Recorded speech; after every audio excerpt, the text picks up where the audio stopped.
Hello friends, I hope you're well. Today I'm going to have 3 tips for you on the biggest mistakes that I've personally made in my budgeting journey and that maybe you might make, and hopefully by me telling you, you can avoid them. So number 1 is going to be not being realistic in the categories or amounts that you put in your budget. So this was one that I miserably failed at when I started cash stuffing and just budgeting in general, which I've been budgeting for years. What my budget used to look like was a piece of paper when I got my payslip, and I would write out the big expenses I had for that month or the debt I had to pay off from last month. They would be massive amounts. So, my food bill for the month coming, they would be, what treatments I'm getting done to myself, what I wanted to put towards holidays, and what was for bills. There was not much else. And now I have learned and I have gotten better, and now that I do cash stuffing, my budget is so much more detailed, and it is a bit of a monster to figure out what your spending is, sit down with it, and then decide what you want to allocate to each category. But it makes everything so much easier once you've done it. So I have seen people build budgets that are purely based on a couple of categories, but missing some massive things. So for example, I know someone who, when they get paid, will put money aside for their bus pass for the week. They'll put money aside for food for the week. They'll put money aside for a loan that they're paying off.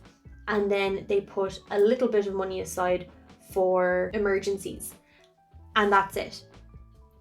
But if you look at your bank account, or you look at receipts of what you've spent over the last week, were the only 4 things you spent money on falling into those categories? The chances are no, because you probably wouldn't be here thinking about budgeting and budgeting mistakes if you had not made some external purchases to those categories in the past, right? So my budget is very intensive now. I have categories for spending. I have categories for health, home, clothing, birthdays, dates, food, coffee, cinema. And there's a lot of people that would look at that and think, what are you doing? Like, how can you have so many different categories? But the thing is that by breaking down what I actually spend my money on and how much I generally spend a month on that, I can then make sure I have that money available for that purpose. I then can also fuel money into the categories where I know I need more that month. And it's just made the biggest difference, and the biggest mistake I ever made was not doing that sooner. So if you're about to start your budgeting journey, or you want to up your game in your budgeting, my best advice is either sit down and think about all of the things that you've spent money on the last month. You can do this. I just did it off the cuff. I sat down and off the top of my head thought about all the things I spend money on. Some people can do that. If you struggle with that, I would go through your bank statements and see where your money went, or I would go through receipts in your purse if you're more of a cash person, and go about it that way. But the main thing is being realistic about it. So if you're going through your bank statements and you saw that you spent €100 on clothes last month, don't say that was a once-off if you know that you do that quite regularly. Budget some money for clothes, budget some money for makeup, give yourself a miscellaneous / buffer / spending category for if you want to get a random coffee, or if you're out and you're starving and you want to grab a McDonald's, that you have that available. And I'm not saying you won't have to pull back a little bit from your current spending, but this helps not feel deprived when you know what you do spend money on. My second biggest mistake was not checking in regularly, and I'm still guilty of this one. So what I used to do is I used to write a budget out, my big one that I was talking about earlier that didn't have enough categories. I would write that out on payday or the day before payday. On payday, I would pay each of the things on that list and put all of the additional money into an account, and I would never check back and see, did I pay that? Or was that more than I expected it to be? Where will I take that out of? I would never check back. Even when the next month came, I would just make a brand new sheet. I wouldn't even look at last month's. So that is a massive mistake, because it's very difficult to get in touch and get your budget up to scratch if you aren't checking in, if you're not looking at what you've spent or what you've done. Similarly, I also wouldn't recommend doing it too often, because it can feel quite overwhelming, and it can feel, if things aren't going exactly to plan, it can feel like you're going a lot more off track than you actually are.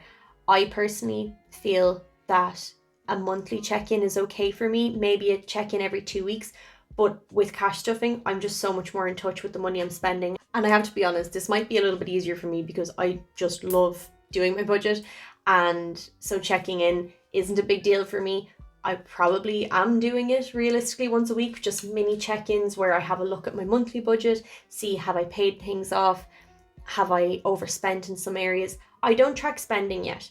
That may be a good way for you to do it. I haven't got into it. It just seems like a lot of work, but I know eventually I probably will need to do that. But for now, I'm going to leave it. That may be in my next biggest budgeting mistakes video. We shall see. And my third biggest thing that I have made mistakes with when it comes to my budgeting and my financial journey in general, and it's the most important one on this list, is expecting things to change without changing anything. So digging your head in the sand when it comes to your money it's just never going to work out well.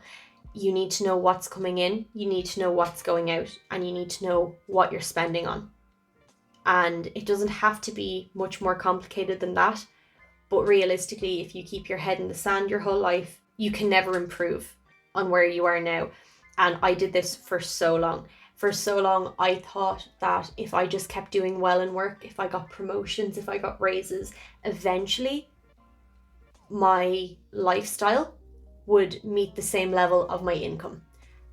And surprise, surprise, you can probably guess that never happened because of lifestyle creep. So every time I got a raise, I would add a little thing new that I'd do. So, I'd get a raise. Okay, now I get a facial every month. I get another raise. Now I get a facial and a massage. And I would get slightly more expensive skincare. I would go out a bit more often. I would buy my friends drinks if they didn't have money. And it just keeps racking up and racking up. And this is what I mean about, if you don't change something, nothing will change. I was never going to hit a level of pay that I wasn't going to be able to spend. And that's why it's so important, as for the other two tips, to be in touch with your money, be in touch with your spending, know what's coming in the door, know what's going out the door.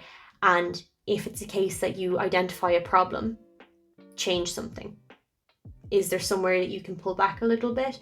Is there somewhere that, can you get bills cheaper? Can you shop around for something? I have another video as well on my 8 biggest tips for budgeting, and